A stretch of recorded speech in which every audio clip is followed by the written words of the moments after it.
I'm gonna record a little video on my food because I'm really liking where I'm at. I feel like I got a well-balanced array of food and diversity, and I've really been enjoying it. Probably about 50 days now for the most part, which I kind of like my diet. So I'll start with some of the main staples. Actually, let's start with the breakfast.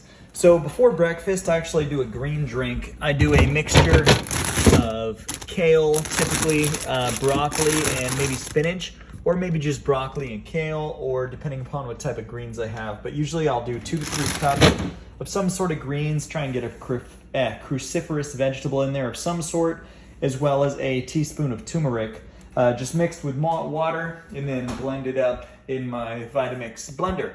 So that's what I will have sort of pre-breakfast, in between my morning workout and before my main breakfast. I'll kind of have a late breakfast, typically anywhere between 10 a.m. and noon, and that breakfast is quite hearty. I do a mixture of grape nuts, oatmeal, puffed wheat sometimes, which are this. It's like a puffed whole wheat situation, I believe. I will often throw in some frozen berries in there. I will put in ground flaxseed, which I have already ground up here, right there. What else goes in there? Sometimes some goji berries, not too often though. Yeah, frozen berries there. I have either blueberries or a mixed berry concoction. Grapefruit, I will cut up about half a grapefruit right there. I keep them cold, I like it cold. And I put that in there and as well into the breakfast cereal. Oh, and then it's washed down, or I put in usually almond milk, but this was on sale at Costco. Try give it a try. It's macadamia milk. I used to do soy milk and stuff like that, but typically it's just almond milk that I use. It tends to be a little bit lower in calories too if one's watching that. Oh, and then I put in some protein. I would love to switch over to a plant-based protein, but all the proteins I've found have been pretty gross. I'm not partial to only this brand, but I do use chocolate whey protein, as I do feel I am quite active and I do pretty intense workouts, so I feel I need some protein there. Sometimes I'll put in a bit of cinnamon into that breakfast bowl as well. I think that oh, and then of course some nuts. So in that breakfast concoction, all the different ingredients I'm describing, I will throw in some nuts as well. Got some walnuts right there. I'll usually do a small handful of that, as well as some almonds. So I'll grab a few almonds out of there. And then as I mentioned, the flaxseed. Okay, so that'll be my breakfast. And then, so usually drinks just for the next few hours after that tends to be my routine because my breakfast is quite filling. And then for lunch, if the weather's nice, I'll usually have a massive salad, which will be a whole load of spinach, and then whatever vegetables I got, I will throw into the bowl. So probably 1 or 2 tomatoes. Cucumber is always nice to put in there. Might do mushrooms. I usually don't have on hand, but if I had some mushrooms, that'd be great. And any other vegetables I have, that's usually probably it. I guess not overly exciting, but I try and do sometimes an entire box of tofu, or very least half. Kind of depends how much protein I had in the morning.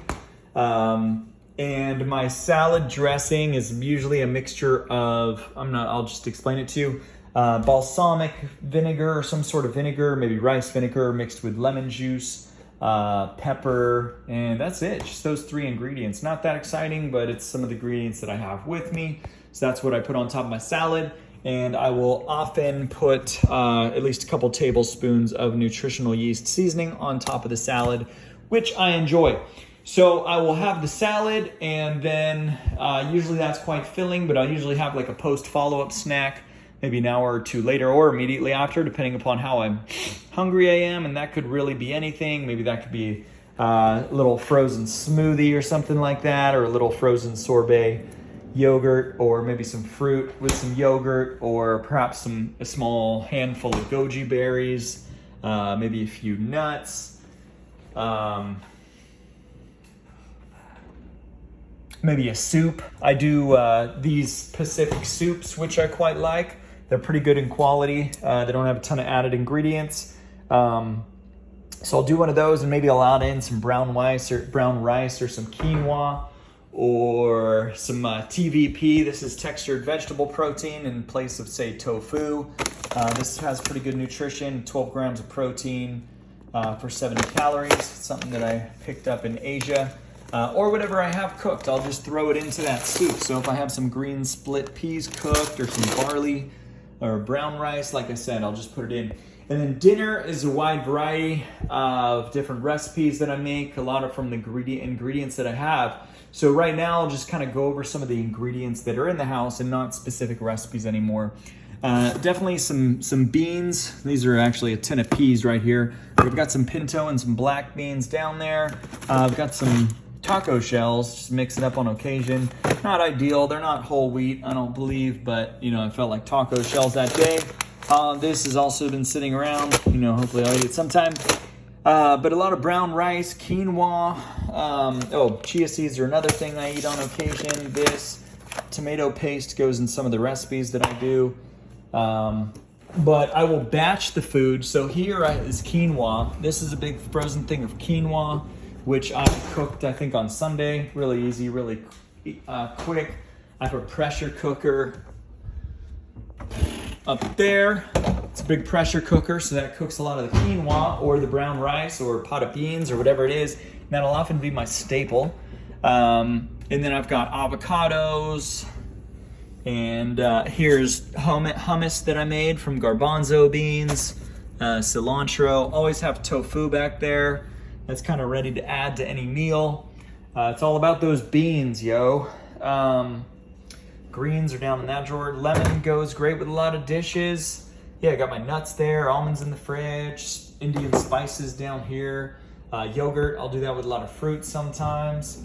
Apple juice, organic, just plain, no sugar add. I try and stay away from added sugar in a lot of things. I tend to just get the sugar from fruit. I find fruit sweet enough on its own.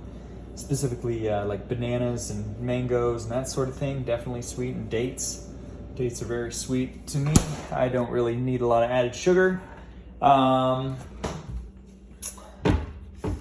Some of this stuff is kind of just left over, but I do use olive oil if I'm cooking in the frying pan and I feel like I need a little bit of that. That's a spray olive oil. Some of my main spices and seasonings, I mean, you can do whatever you like, but cinnamon I love for a lot of different things. Salt, pepper, a lot of hot sauces for like some of the Mexican-y type meals that I make. Anyways, that's it. I think that gives you corn. Anything unprocessed that you can add to your food is great.